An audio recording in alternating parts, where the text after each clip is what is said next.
A racist cop thought he could get away with anything, but little did he know, his life was about to change in the most shocking way.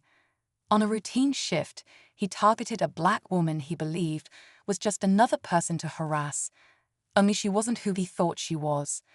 He didn't know that the woman he mocked and humiliated was not just any ordinary citizen, but a highly ranked FBI agent undercover. The tables turned fast when she revealed the truth. She was leading the investigation into his corrupt department. But that wasn't all.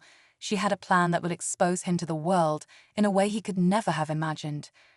What happened next stunned everyone, leaving the racist cop's reputation shattered in an instant. Stick around to find out how this tense confrontation unraveled. The fallout was just the beginning. For years, Officer Daniels had gotten away with his blatant racism, using his badge as a shield to humiliate anyone who crossed his path. His encounters with black citizens were always laced with contempt, and no one ever dared to challenge him. He was the kind of cop who believed the system worked in his favor.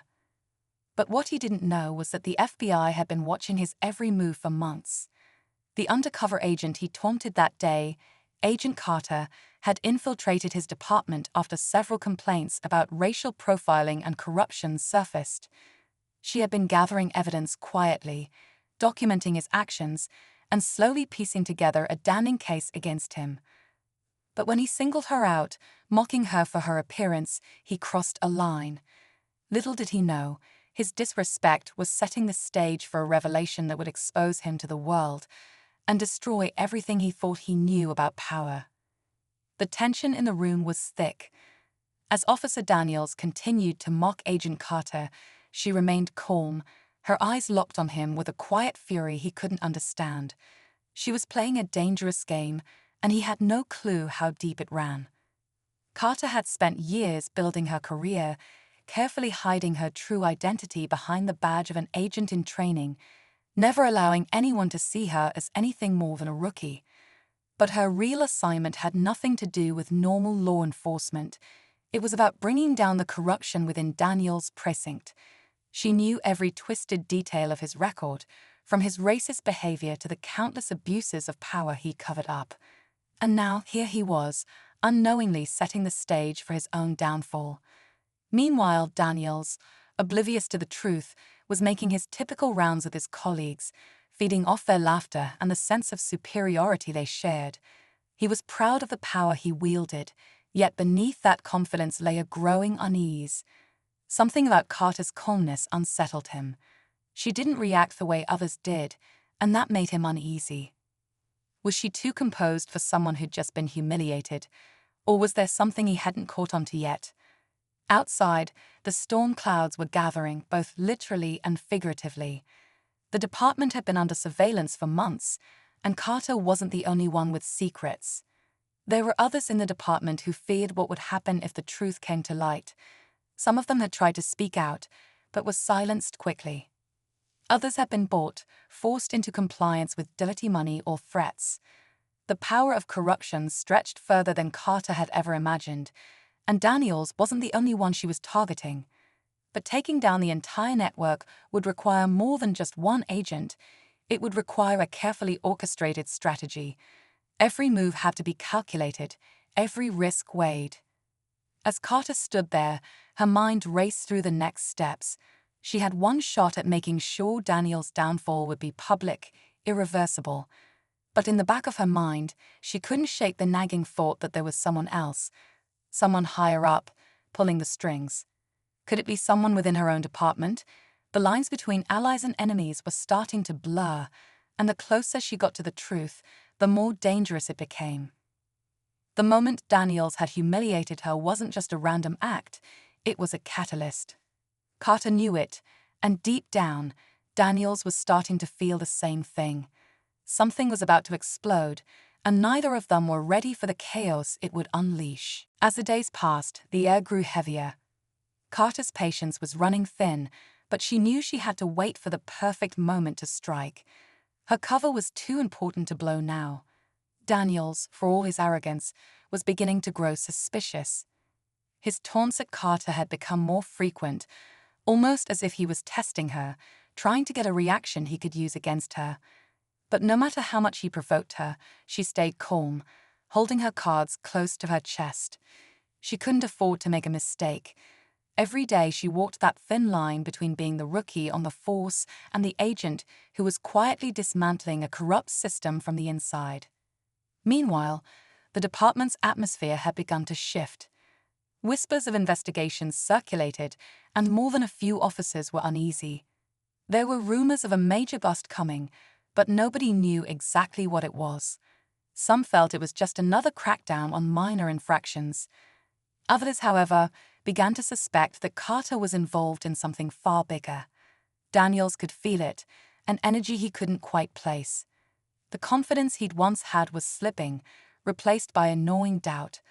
Carter's presence was no longer something he could dismiss. One night, as Carter sat in her car, reviewing the evidence she'd collected, her phone buzzed. It was a message from an anonymous source within the department. * Daniels is getting too comfortable. He knows something's up. Don't wait too long. *. The words felt like a warning, but they also sparked something inside her.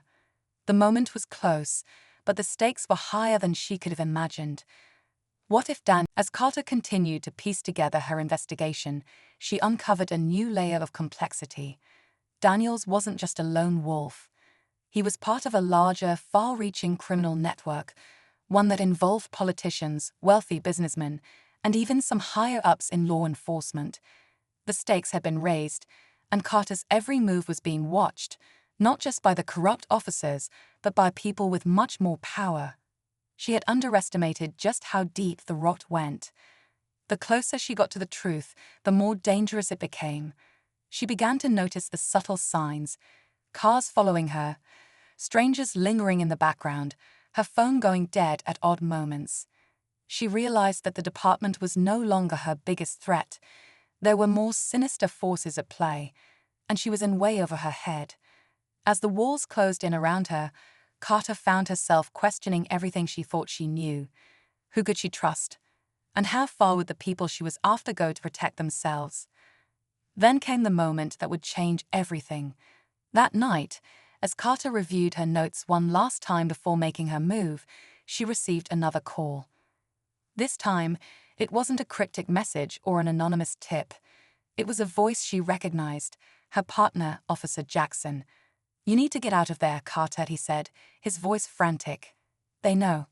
I didn't want to say anything, but I can't cover for you anymore. They're coming for you."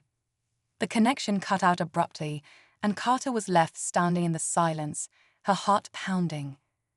Was Jackson trying to warn her, or was he the one sending her into a trap? The line between friend and foe had never been so blurred.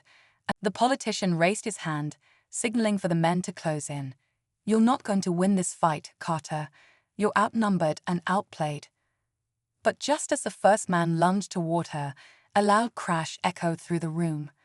The door to the safe house was kicked open, and in came a group of uniformed officers. Not just any officers, Carter's allies from the FBI, the ones who had been monitoring the situation from the shadows. They had been waiting for the right moment to strike, and now it was their turn. In a blur of motion, the room descended into chaos. The politicians' men scrambled, pulling their weapons, but they were outnumbered. The FBI agents moved swiftly, neutralizing the threats one by one.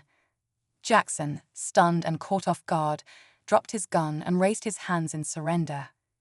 Carter's heart was racing, but she couldn't let herself feel relief. Not yet.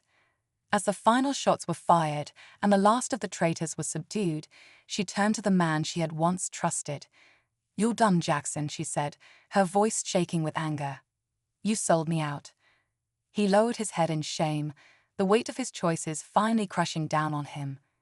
"I didn't have a choice, Carter. They had my family." But Carter didn't have time for excuses.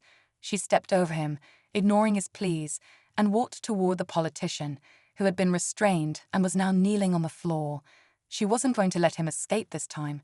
Not after everything. "Your empire ends today," Carter said coldly, and for the first time in months, she felt the weight of the truth settle inside her. This wasn't just about one corrupt officer or one dirty cop. It was about an